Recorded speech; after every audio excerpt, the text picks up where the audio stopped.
سوق العربيات في العالم بيتغير بسرعة كبيرة قوي. شركات السيارات في العالم بتتحرك بسرعة نحو المستقبل.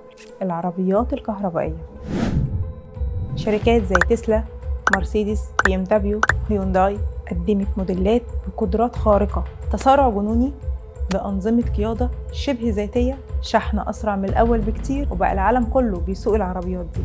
عندنا في مصر في ناس بقت مهتمة جدا بعربيات الكهرباء، خصوصا بعد أسعار البنزين اللي عمالة تزيد كل شوية. بس البنية التحتية عندنا في مصر لسه مش جاهزة بنسبة كافية، محطات الشحن لسه مش منتشرة بشكل كبير، صيانات البطاريات مش متوفرة في كل مكان، وعربيات الكهرباء لحد دلوقتي أغلى من البنزين.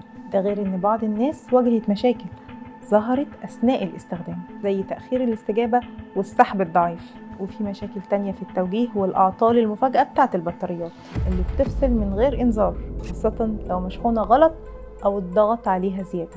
البطارية دي أهم قطعة في العربية، متوسط عمرها حوالي 17 سنة، لكن الضمان بتاعها 8 سنين. وعمر البطارية بيتأثر بطريقة الشحن وطريقة السواقة ووزن حمولة العربية. ورغم إن عربيات الكهرباء أقل عرضة للحريق من عربيات البنزين، لكن لو حصلت حريقة لا قدر الله بيكون من المستحيل انك تطفيها. طب ليه؟ ان البطاريات بتاعت عربيات الكهرباء بتولد اكسجين داخلي بسبب التفاعل الكيميائي، يعني لو طفيت الحريقة من بره التفاعل لسه شغال جوه، وبالتالي النار هتشتعل تاني. عربيات الكهرباء شكلها حلو ومريحة في السواقة وبتوفر مصاريف البنزين والصيانة، لكن لو بطاريتك خلصت وحصل تحديث اونلاين غلط هتبات في الشارع حرفيا. انا اسماء ميديان، بجيب لكم كل حاجة جديدة وغريبة في دقيقتين جامدين.